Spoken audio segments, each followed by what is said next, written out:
नमस्कार। अदम्य एकेडमी के ऑनलाइन प्लेटफॉर्म पर आप सभी का हार्दिक स्वागत एवं अभिनंदन। अपना जो टॉपिक है वो डिस्कसिंग मोड पे चल रहा था और उसमें अपन भारत के संविधान के संदर्भ में अपन बातचीत कर रहे थे और उसी टॉपिक में अपन फंडामेंटल राइट्स मौलिक अधिकार को डिस्कस कर रहे थे। उस मौलिक अधिकार में अपन ने जो डिस्कस किया उसमें आज जो अपन क्रम देखते हैं उसमें आर्टिकल 32 की बात कर रहे हैं, संवैधानिक उपचारों का अधिकार। तो आइए समझते हैं संवैधानिक उपचारों का अधिकार है वो किस तरह से रहता है। संवैधानिक उपचारों का अधिकार आर्टिकल 32 में है, दे रखा है और ये अधिकार अपने आप में एक ऐसा अधिकार है जो अपने सारे के सारे जो मौलिक अधिकार है, 6 मौलिक अधिकार है, उन 6 मौलिक अधिकारों के संरक्षण की बात करता है, सुरक्षा की बात करता है। और ये कहा गया है कि मौलिक अधिकारों की सुरक्षा मौलिक अधिकारों के द्वारा ही की जाती है। यानी कहने का मतलब यह है कि आर्टिकल 14 से लेके समानता का अधिकार की बात करते हैं, स्वतंत्रता के अधिकार की बात करते हैं, शोषण के विरुद्ध अधिकार की बात करते हैं, धार्मिक स्वतंत्रता की बात करते हैं, संस्कृति व शिक्षा की बात करते हैं। तो इन सभी अधिकारों की है वो सुरक्षा की जाती है। वो आर्टिकल 32 के तहत संवैधानिक उपचारों के अधिकार के तहत वो सुरक्षा की जाती है। और इसकी इंपोर्टेंसता को देखते हुए, इसकी महत्वता को देखते हुए अपने संविधान निर्माता डॉक्टर बी आर अम्बेडकर ने इसी को संविधान की दीवार की संज्ञा भी दी है। डॉक्टर बी आर अम्बेडकर साहब ने इसी संविधान को दीवार की संज्ञा दी है कि ये अपना एक दीवार है। एक जगह उन्होंने हृदय भी बोला है कि ये संविधान का हृदय है, तो ये हृदय के रूप में भी माना गया है। यानी ऐसी चीज है, ऐसी बात की जाती है जो दीवार है, हृदय है, या इसको अगर अपन आत्मा भी कह सकते हैं तो कोई अतिशयोक्ति नहीं होगी। यानी हृदय या आत्मा भी है। तो कई बार एग्जामिनर के द्वारा प्रश्न पूछा जाता है कि किस संविधान के किस अनुच्छेद को डॉक्टर बी आर अम्बेडकर ने उसका हृदय या आत्मा या दीवार या फिर एक शब्द आता है प्राचीर, ये प्राचीर से संबोधित किया है। तो आंसर हो जाएगा अनुच्छेद 32 संवैधानिक उपचारों का अधिकार। और ये जो संवैधानिक उपचारों का अधिकार है इसी को डॉक्टर बी आर अम्बेडकर ने दीवार की संज्ञा दी है, प्राचीर की संज्ञा दी है, या कह सकते हैं हृदय की संज्ञा दी है, या फिर आप कह सकते हैं आत्मा की संज्ञा दी है। और ये जो है वो मूल अधिकारों की सुरक्षा करता है और इन रक्षा का दायित्व भी इस पर सौंपा गया है। अब मूल अधिकारों की रक्षा वो किस तरह से की जाती है, तो करने के लिए अपन बात करते हैं कि एक शब्द का प्रयोग है वो कई बार किया जाता है और वो शब्द का नाम है रीट। और ये रीट की जो व्यवस्था की बात की जाती है ये अंग्रेजों के समय की है, अंग्रेजी व्यवस्था है ये अंग्रेजी व्यवस्था है। और इसके तहत किसी व्यक्ति के, किसी नागरिक के मौलिक अधिकारों का यदि हनन होता है, नुकसान होता है, तो वो रीट के जरिए सुप्रीम कोर्ट या हाई कोर्ट जा सकता है। यदि वो सुप्रीम कोर्ट की शरण लेता है तो उसके लिए उच्चतम न्यायालय शब्द यूज कर सकते हैं। उच्चतम न्यायालय के लिए आर्टिकल 32 है वो काम करता है।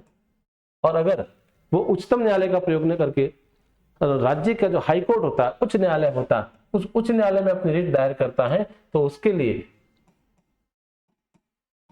आर्टिकल है वो 226 है वो कार्य करता रहता है। तो इस तहत आर्टिकल 226 के तहत वो हाई कोर्ट में रिट दायर कर सकता है, मौलिक अधिकारों की है वो रक्षा की मांग कर सकता है। और रक्षा का जो विशेषाधिकार है वो कोर्ट के पास रहता है।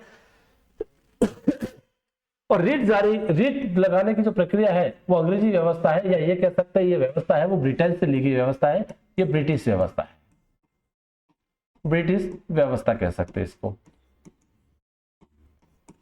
अगर रिट का सामान्य अर्थ पूछा जाए तो इसका मतलब होता है न्याय का झरना।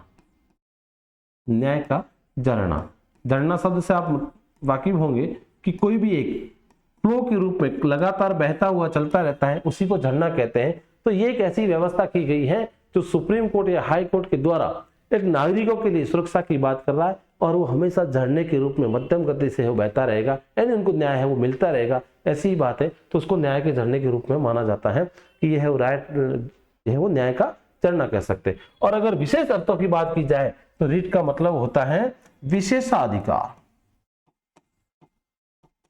विशेषाधिकार यानी एक ऐसा अधिकार है जिसका वह प्रयोग है वो नागरिक कर सकता है, उसको विशेषाधिकार के संदर्भ में भी माना जा सकता है, इसको विशेषाधिकार भी कह सकते हैं।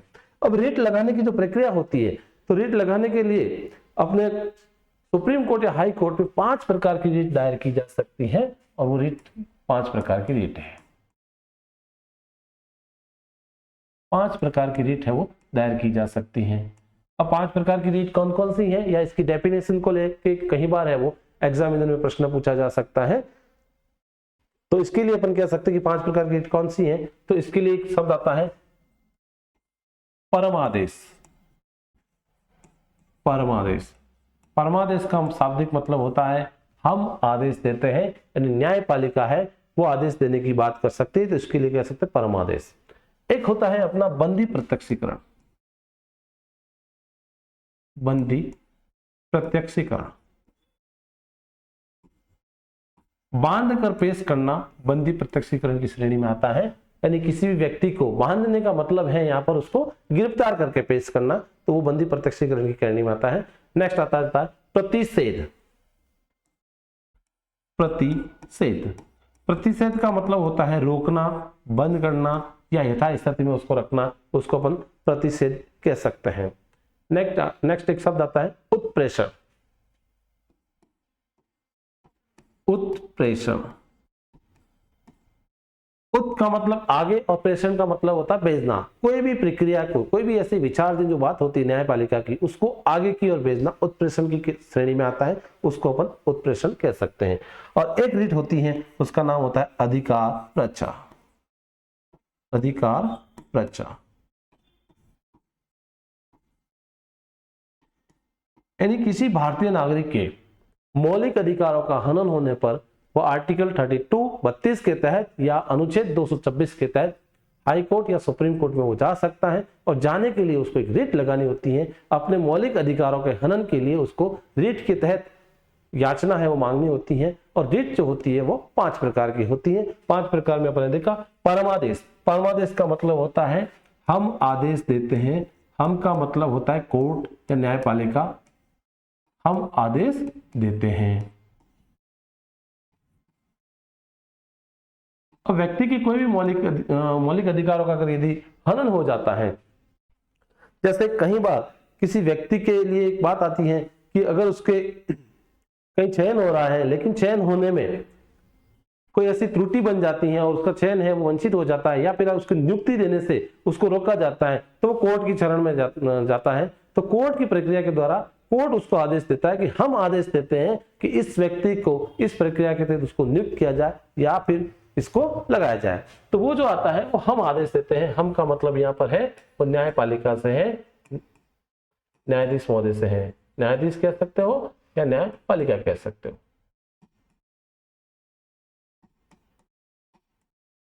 जो जजेज होते हैं वो आदेश देते हैं कि आपने ऐसा क्यों किया, ऐसा क्यों कर रहे, इसके पीछे क्या कारण होते हैं। ठीक है, तो हम आदेश देते हैं और एक नियंत्रणीय व्यवस्था मानी जाती है। नेक्स्ट अपन बात करते हैं बंदी प्रत्यक्षीकरण। बंदी प्रत्यक्षीकरण का मतलब होता है बांधना। इसको दूसरे शब्द में अपन कह सकते हैं तो सशरीर पेश करना, यानी कोई भी व्यक्ति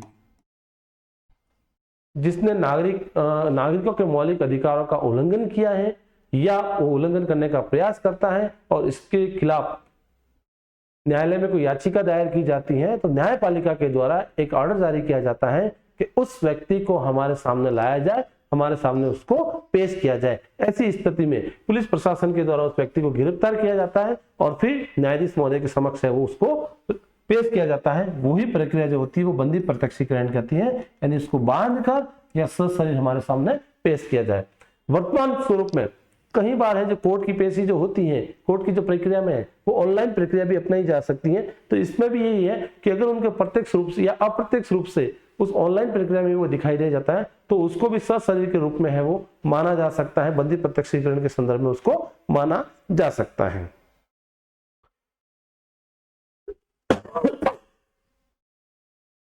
नेक्स्ट शब्द आता है आपका प्रतिषेध। प्रतिषेध का मतलब होता है रोकना, किसी भी काम को रोकना।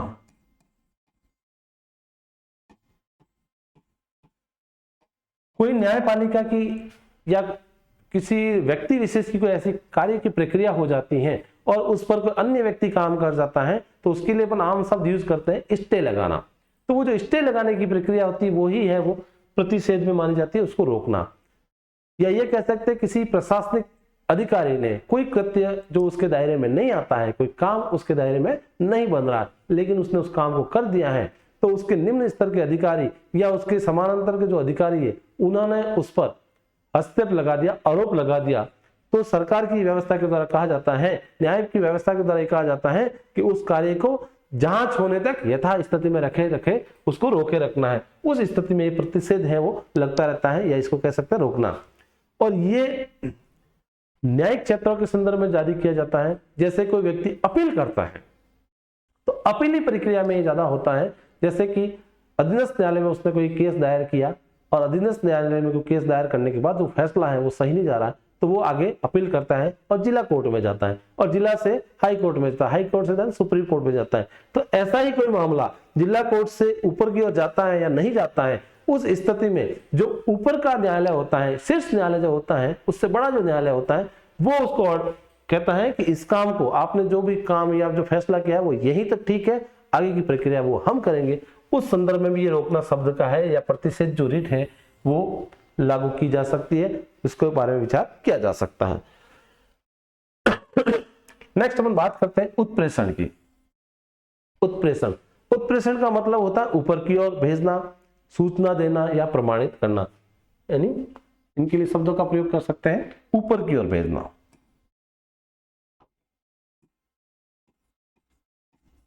ऊपर की ओर भेजना,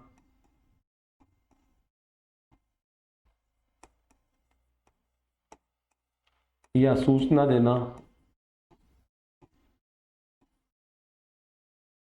या प्रमाणित करना,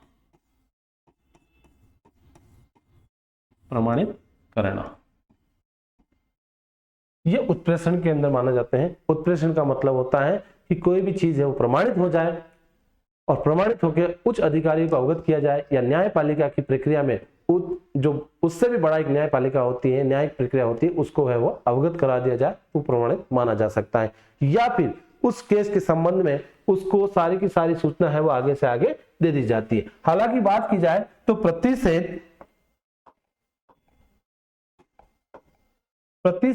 और उत्प्रेषण की प्रक्रिया लगभग समान मानी जाती है। इन दोनों में कोई ज्यादा विशेष फर्क नहीं होता है, लेकिन अगर फर्क ये तो ये जो प्रतिषेध होता है वो अंतिम समय के जारी किया जा सकता, प्रतिषेध है वो प्रथम चरण में जारी किया जा सकता है, और ये जो प्रक्रिया होती है वो अंतिम चरण में या फिर उत्तरार्ध की स्थिति में है वो शुरू की जाती है उत्प्रेषण। यानी सारी की सारी प्रक्रिया हो रही है, उस स्थिति में उत्प्रेषण को लागू किया जा सकता है, या उच्च न्यायालय, बड़ा जो न्यायालय होता है वो छोटे या उसके अधीनस्थ न्यायालय को कह सकता है कि इससे संबंधित सारी की सारी इंफॉर्मेशन है, सारी की सारी सूचना है, जो प्रमाणित तथ्य हैं वो यूं का यूं हमें भेज दीजिए, हमारे पास भेज दीजिए, है ऊपर की ओर भेज देना है। ऐसी स्थिति में उस जो रेट लगती है उसको अपन उत्प्रेषण की प्रक्रिया में मानते रहते हैं।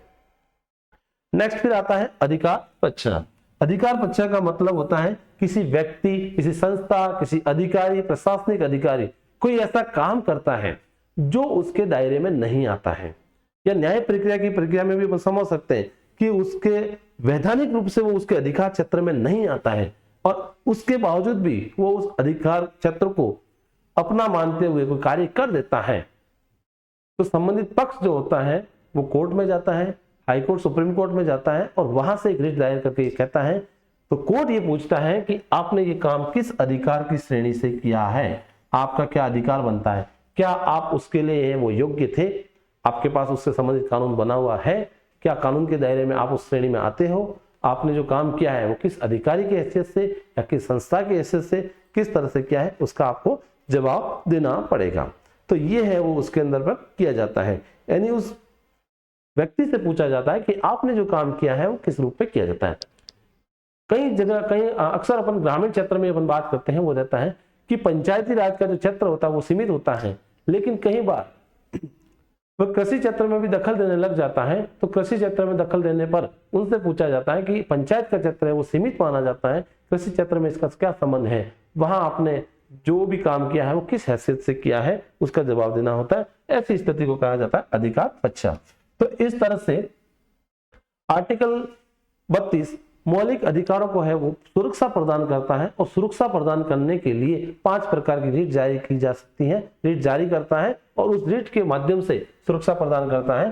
वो रीट है परमादेश, बंदी प्रत्यक्षीकरण, प्रतिषेध, उत्प्रेषण और अधिकार परीक्षण। ये परीक्षा में अक्सर है वो कूट मिलान वाले में पूछा जाता है, तो इनको इसकी डेफिनेशन को थोड़ा फॉर्मेट में चेंज भी किया जाता है, तो इनको समझना होता है और समझ के अपन बात करते हैं तो कोई दिक्कत नहीं रहती, इसको आराम से अपन सॉल्व कर सकते हैं।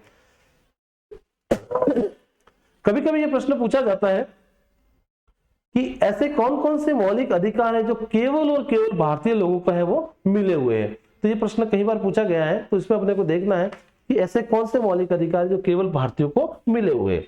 तो केवल भारतीयों को प्राप्त मौलिक अधिकार, केवल भारतीय का मतलब भारतीय नागरिक, केवल भारतीय नागरिक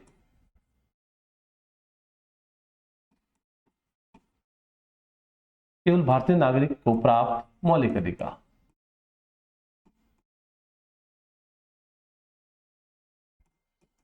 और एग्जामिनर ये प्रश्न पूछता रहता है अक्सर कि मौलिक अधिकार है वो किसके लिए। तो मौलिक अधिकार देखा जाए तो भारतीय नागरिक के लिए तो है ही है, लेकिन कुछ ऐसे मौलिक अधिकारी हैं जो विदेशी जो होते हैं या विदेशों से यहाँ पर अपने जो काम करने के लिए आ रहे हैं उनको भी है वो प्रदान किए जा सकते हैं।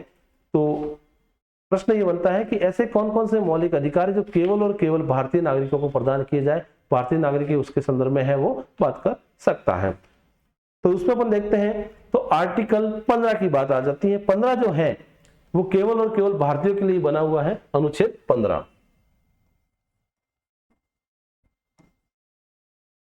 अनुच्छेद 15 और अनुच्छेद 15 वो केवल भारतीय नागरिकों को ही प्राप्त है, जिसमें ये कहा गया है कि किसी भी धर्म, मूलवंश, जाति, स्थान, लिंग के आधार पर विभेद है वो नहीं किया जाएगा, विभेद प्रतिभेद होगा। धर्म, लिंग, मूलवंश, जाति, स्थान को लेके विभेद नहीं,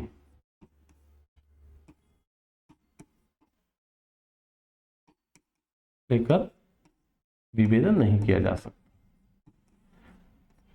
लेकिन बात यह आती है कि जो विदेशी यहाँ पर आते हैं, चाहे वो रोजगार के क्षेत्र में, चाहे वो पर्यटक के तौर पर घूमने के क्षेत्र में, या फिर किसी अन्य पर्पज से भी वो आया हुआ है, एक गेस्ट के रूप में भी आया है, तो उसके साथ विभेद है वो किया जा सकता है। कि भारतीय जो कानून है वो उसको कहता है कि आपको यहाँ पर जो भी जिस पर्पज से आए वो पर्पज तक सीमित रहना है, कि आपको धर्म, लिंग, मूलवंश, जाति के स्थान के संदर्भ में आपके जो मौलिक अधिकार है वो लागू नहीं होते हैं, आप पर उसके संदर्भ में भेद किया जा सकता है।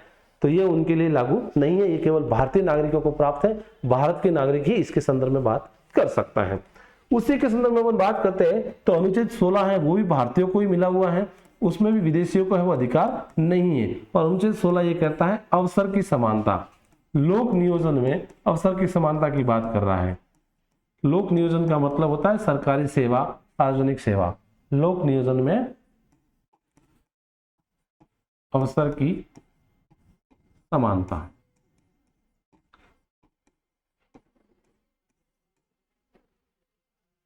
विदेशियों को सरकारी सेवा में आने का कोई मतलब नहीं है, या ये कह सकते हैं कि विदेशियों के लिए अपने भारत की सरकारी सेवा है वो नहीं के बराबर रहती हैं। तो जो सरकारी सेवा में केवल आ सकते हैं वो आते हैं भारतीय नागरिक, और भारतीय नागरिकों की इसमें अवसर है, तो ये भी केवल और केवल भारतीयों को मिला हुआ अधिकारी माना जा सकता है, आर्टिकल 16। नेक्स्ट बात करते हैं विचार एवं अभिव्यक्ति की स्वतंत्रता, तो उसके संदर्भ में बात करते हैं वो भी भारतीयों को मिला हुआ है, अनुच्छेद 19। अनुच्छेद 19 और ये कहता है विचार एवं अभिव्यक्ति की बात कर रहा है।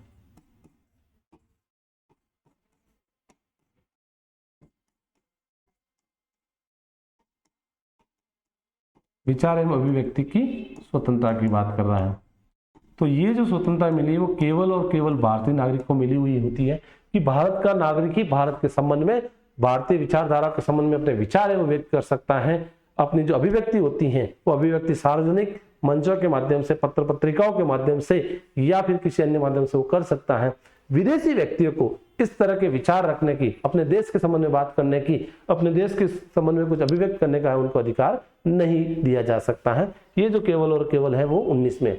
और अगर बात करते हैं प्रेस की स्वतंत्रता की, तो प्रेस की स्वतंत्रता के संदर्भ में यह भारतीय नागरिकों को यह अधिकार है वो दिया रहता है, जिसमें अपन ये भी कह सकते हैं भारतीय नागरिकों को 6 स्वतंत्रता प्राप्त होती है। देश में घूमने की, निवास की, रोजगार की, संघ बनाने की और संघ में सम्मिलित होने की जो स्वतंत्रता दी गई है वो भी भारतीय नागरिकों को दी गई है। विदेशी नागरिकों को इस तरह का जो स्वतंत्रता है वो प्रदान नहीं की गई है। नेक्स्ट अपन बात करते हैं इसी के संदर्भ में अनुच्छेद 19 के बाद एक अधिक आर्टिकल आ जाता है 29 और 30। अनुच्छेद 29 और अनुच्छेद 30, ये दोनों जो आर्टिकल होते हैं वो अल्पसंख्यकों के लिए होते हैं और अल्पसंख्यकों को शिक्षा व संस्कृति के अधिकार की बात की जाती है तो वो केवल और केवल भारतीय अल्पसंख्यकों के बारे में बात की जाती है। भारत के अलावा वैश्विक स्तर पर या पड़ोसी देशों के जो अल्पसंख्यक है उसके संदर्भ में बात नहीं की जाती है। तो ये 29 और 30 वो भी भारतीय नागरिकों को ही प्राप्त की जाती हैं और ये दोनों जो है वो अल्पसंख्यक से संबंधित माने जाते हैं। आर्टिकल 29 ये कह रहा है कि अल्पसंख्यकों को शिक्षा एवं संस्कृति का अधिकार की बात है। अल्पसंख्यकों को शिक्षा व संस्कृति की बात की जाती है।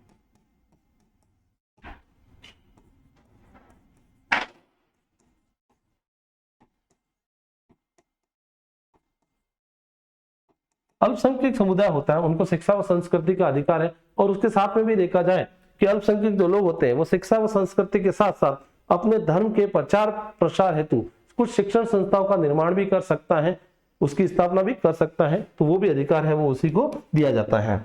नेक्स्ट अपन बात करते हैं कि ये जो मौलिक अधिकार है उसके संदर्भ में 2 अधिकार ऐसे होते हैं जिसका जिक्र है वो बहुत कम किया जाता है, तो उसकी अपन बात करते हैं। आर्टिकल 33, 34 और 35 की बात करते हैं, ठीक है। तो हम बात कर रहे हैं नेक्स्ट अनुच्छेद 33 की।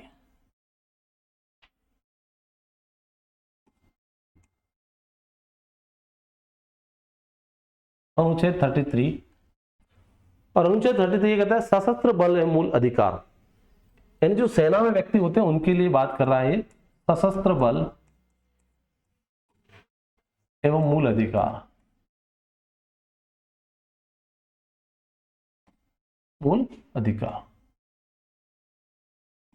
और आर्टिकल 32 ये कह रहा है कि जो सेना में है जो भारतीय सेना जो मानी जाती है जिसमें जल सेना, थल सेना, वायु सेना भी आ जाती है, अर्धसैनिक सेवा है वो भी इसमें मानी जाती है और पुलिस बल जो स्टेट की पुलिस होती है वो भी इसी के संदर्भ में मानी जाती है। और उसके बाद भी अपन देखते हैं तो जो खुफिया एजेंसीज होती हैं वो खुफिया एजेंसी जो के लोग होते हैं वो भी इससे जुड़े होते हैं और उसको लेके सरकार के द्वारा उन पर कुछ प्रतिबंध लगाए जाते हैं मौलिक अधिकारों के संबंध में। यानी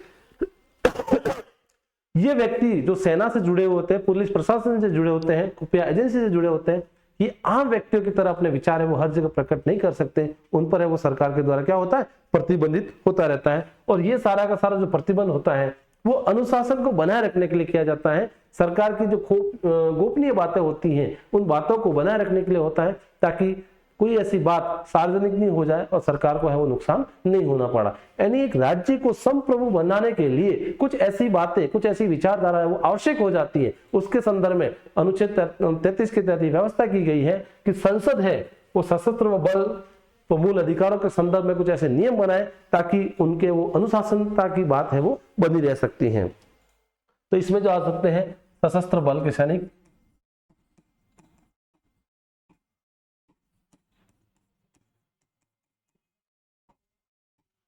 सेना, राज्य पुलिस सेवा,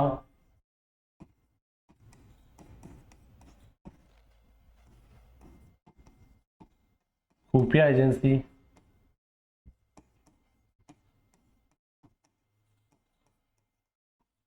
आदि आती हैं और उन पर है वो अनुशासन बनाने के लिए ये काम करता है। नेक्स्ट इसी के संदर्भ में अपन बात करते हैं आर्टिकल 34 की, अनुच्छेद 34,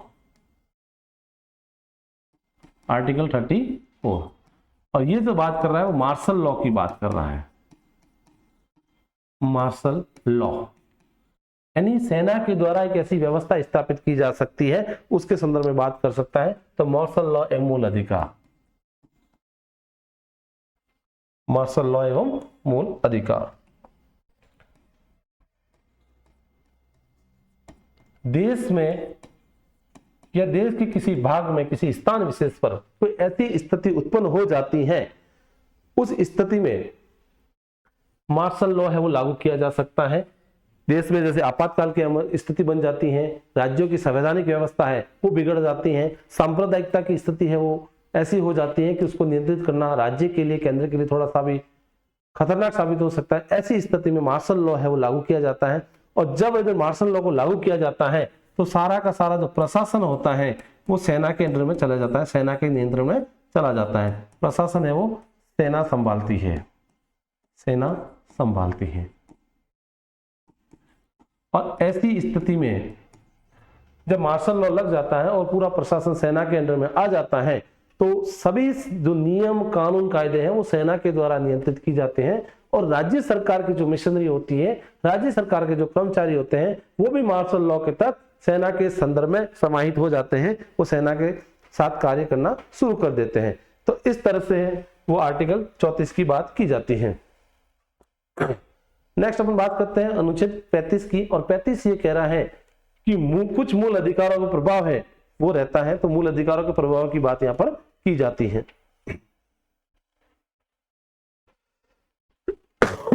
अनुच्छेद 35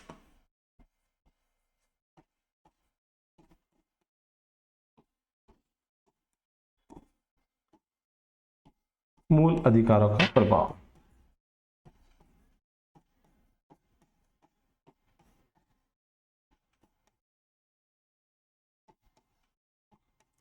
मूल अधिकारों के प्रभाव में अनुच्छेद 35 की बात की जाती है कि ऐसे कुछ ऐसे अधिकार रहते हैं जो सेना को प्रभावी या जो कुछ विशेष मूल अधिकारों को प्रभावी बनाने के लिए कानून को शक्ति प्रदान की जाती है। यानी ये कह सकते हैं कि इन दोनों को मजबूत बनाने के लिए, अनुच्छेद 33 और 34 को मजबूत बनाने के लिए, इनके प्रभाव को बनाने के लिए संसद को यह शक्ति प्राप्त है कि वो मूल अधिकारों को प्रभावी बना सकते हैं। तो उसके लिए आर्टिकल है वो 35 काम करता है। 35 की बात की गई है। यानी यह अधिकार राज्य विधानमंडल को प्राप्त नहीं, केवल और केवल संसद को प्राप्त है। संसद ही उसके लिए कानून बना सकती है। तो इसको अपन इस तरह से भी कह सकते हैं कि कुछ मूल अधिकारों को प्रभावी बनाने का अधिकार संसद को प्राप्त है। कुछ मूल अधिकारों को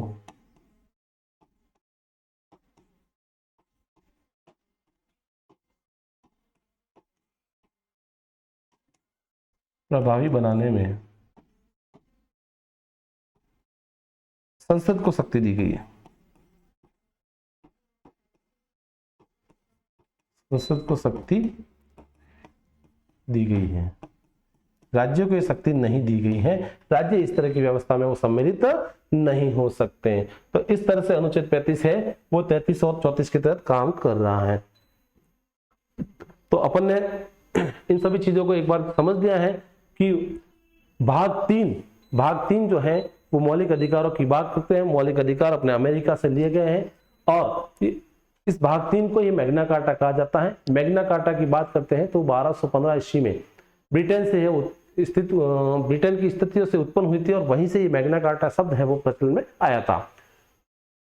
मूल रूप से 7 स्वतंत्रता दी गई थी, लेकिन वर्तमान में 6 हैं, जिसमें अपन ने बात किया था समानता का अधिकार, स्वतंत्रता का अधिकार, शोषण के विरुद्ध अधिकार, धार्मिक स्वतंत्रता का अधिकार, संस्कृति व शिक्षा का अधिकार और संवैधानिक उपचारों का अधिकार। और इन सभी मौलिक अधिकारों को अपन ने एक एक करके वर्गीकरण के रूप में समझ लिया है और जहां जो संभावित क्वेश्चन बनते हैं उन चीजों को भी अपने देखने का प्रयास किया है।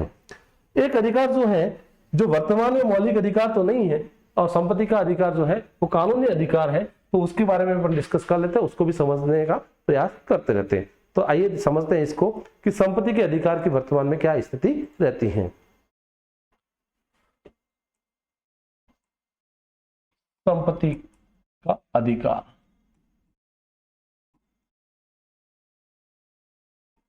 संपत्ति का अधिकार वर्तमान स्थिति, वर्तमान स्थिति। ये जो संपत्ति का अधिकार है उस ये मूल अधिकारों में माना जाता था। मूल अधिकार का भाग था, ये मूल अधिकार का भाग था। अनुच्छेद इसके संदर्भ में जो प्रचलित था वो 31 था, लेकिन 44वां संविधान संशोधन 1978 71 में हुआ और उसके बाद इसको हटाकर अनुच्छेद 300 ए या क कह सकते हैं, 300 ए में इसको जगह दी गई है। वर्तमान में ये 300 ए के संदर्भ में है और अब ये कानूनी अधिकार है। क्या है? कानूनी अधिकार, कानूनी अधिकार है। तो ये प्रश्न कई बार पूछा जाता है कि वर्तमान में कौन सा था, तो मौलिक अधिकार था, प्रेजेंट में कौन सा है, कानूनी अधिकार है। किस संविधान संशोधन के तहत इसको है वो स्थान परिवर्तित किया जा सकता है, तो 44वां संविधान संशोधन अधिनियम 1978 के द्वारा उसको हटा दिया गया है और अब इसको जगह दी गई है। तो इस तरह से इसमें वो चेंजेस किया गया है। और कई बार अगर भाग की बात करते हैं तो ये उस समय भाग 3 का हिस्सा था, वर्तमान में ये भाग 12 का हिस्सा है। इसका भाग है वो भी क्रम के अनुरूप में वो क्या है, बदल दिया गया है। और इस तरह से व्यवस्था की गई है कि कोई भी व्यक्ति है वो अपनी आय व्यय के संदर्भ में उन सभी चीजों के प्रति संदर्भ में सरकार को है उसको अनुमान बताना होगा कि मेरी आय क्या रही है, मेरा व्यय क्या रही है, और उसको हर साल है वो ब्यौरा देना पड़ता रहता है। इस तरह से संपत्ति के अधिकार को कानूनी अधिकार बना दिया जाता है। नेक्स्ट, अब जो मौलिक अधिकार है उसकी कुछ इंपोर्टेंस की बात की जाती है कि मौलिक अधिकार है वो बहुत ही इंपॉर्टेंट है। तो इंपॉर्टेंट कैसे है इसकी अपन बात कर सकते हैं कि ये जो मौलिक अधिकार है वो देश में लोकतांत्रिक व्यवस्था स्थापित करते हैं। बहुत ही महत्वपूर्ण है कि देश की जो शासन व्यवस्था होती है, लोकतांत्रिक प्रक्रिया होती है। लोकतांत्रिक का मतलब होता है जो जिसकी डेफिनेशन दी थी अब्राहम लिंकन ने, जनता का, लोकतांत्रिक की बात समझ सकते हैं लोकतंत्र क्या होता है। तो लोकतंत्र के बारे में डेफिनेशन दी है अब्राहम लिंकन ने, जो अमेरिका के राष्ट्रपति रह चुके हैं। तो उन्होंने कहा है कि ऐसी व्यवस्था जो जनता के द्वारा संचालित हो, जनता के लिए और जनता के द्वारा, जनता के लिए और जनता के द्वारा प्रचलित शासन व्यवस्था वो लोकतंत्र कहलाती है। और लोकतंत्र व्यवस्था को बैलेंस बनाने के लिए, व्यवस्थित बनाने के लिए इन मूल अधिकारों का बहुत ही महत्व रहता है। तो हम समझ सकते हैं मौलिक अधिकारों का महत्व, मौलिक अधिकारों का महत्व।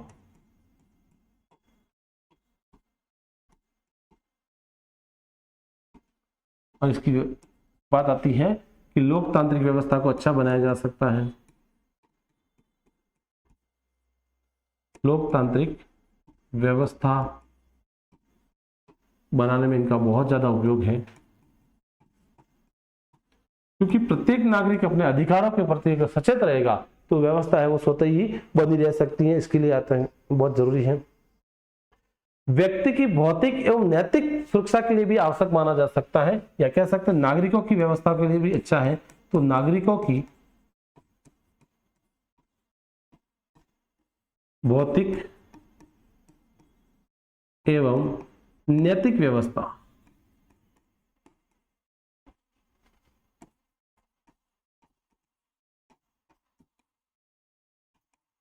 आवश्यक मान सकते हैं कि जो नागरिक होते हैं, नागरिकों की जो भौतिक स्थितियां होती है, जैसे उनके संसाधन जो भी होते हैं वो संसाधन उन्हीं के रहे, उन्हीं पर उनका कब्जा रहे और वो अपनी व्यवस्था को आगे से आगे पीढ़ी दर पीढ़ी स्थानांतरित करते रहे।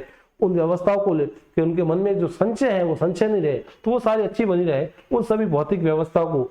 और भौतिक अगर अच्छी रहेगी तो व्यक्ति स्वतः ही वो नैतिकता के संदर्भ में जाएगा, उसका जो नैतिक बैलेंस है वो भी बराबर रहेगा, जिसमें अपने परिवार के प्रति कर्तव्य, देश के प्रति कर्तव्य, समाज के प्रति कर्तव्य, अपने जो कर्तव्य है उन कर्तव्यों को एक व्यवस्थित बना सकता है। तो उसके लिए भी मौलिक अधिकार है वो सही मायने में काम करते हैं, जिसमें जो संस्थाएं काम करती हैं, जो परिवार काम करते हैं, उनको अपनी अहमियत का है वो पता बना रहता है कि हम कहाँ सही हैं और कहाँ गलत हैं।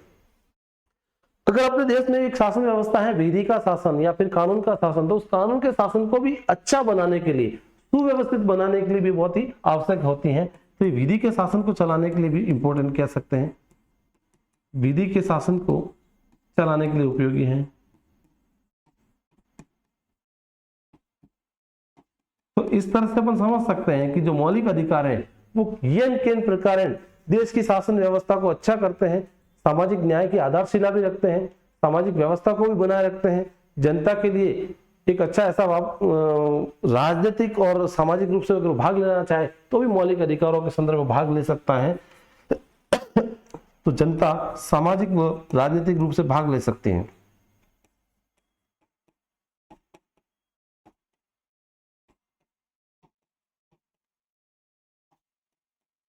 जनता सामाजिक व राजनीतिक रूप से समान भाग ले सकती हैं।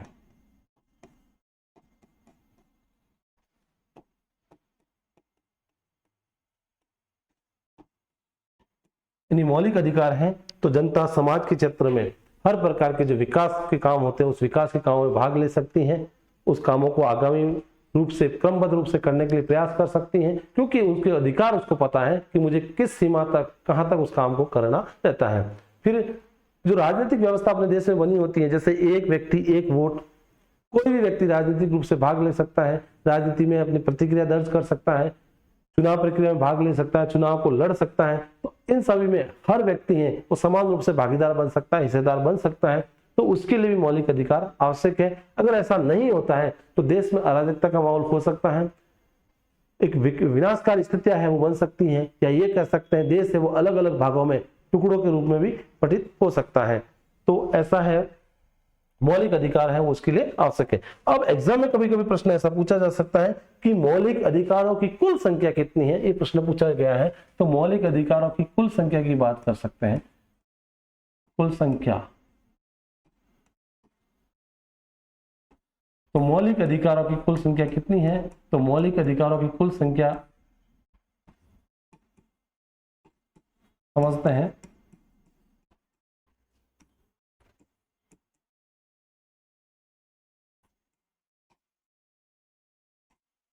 तो मौलिक अधिकारों की संख्या की बात की जाती है 6 आती है। कुल शब्द आया 6 है वर्तमान में, लेकिन पहले थी वो 7 थी।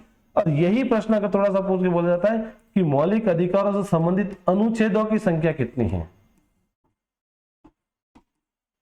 तो अनुच्छेदों की संख्या के बारे में अपन बात करते हैं। तो इनका जो क्रम होता है वो 12 से शुरू होता है और 35 तक रहता है। तो कहीं जन है जो परीक्षा में काउंटिंग करते हैं 12 से लेके 35 तक, तो काउंटिंग करते 24 आता है, लेकिन ध्यान रखना इनकी कुल संख्या है वो 23 है, क्योंकि आर्टिकल 31 जो था वो यहाँ से हटा दिया गया और वो कानूनी है न कि मौलिक है, इसलिए इनकी कुल संख्या मानी जाती है वो 23 मानी जाती है। तो ये परीक्षा में सीधा सा जवाब मिल सकता है या फिर प्रश्न दिया जाता है तो उसकी कुल संख्या कितनी है, 23 दी जाती है। तो अपना जो मौलिक अधिकारों से संबंधित जो टॉपिक था वो यहीं पर अपन समाप्त करते हैं। इसके संबंध में आपको कोई प्रश्न बनते हैं तो आप हमें कमेंट बॉक्स में बता सकते हो, लिख सकते हो। धन्यवाद।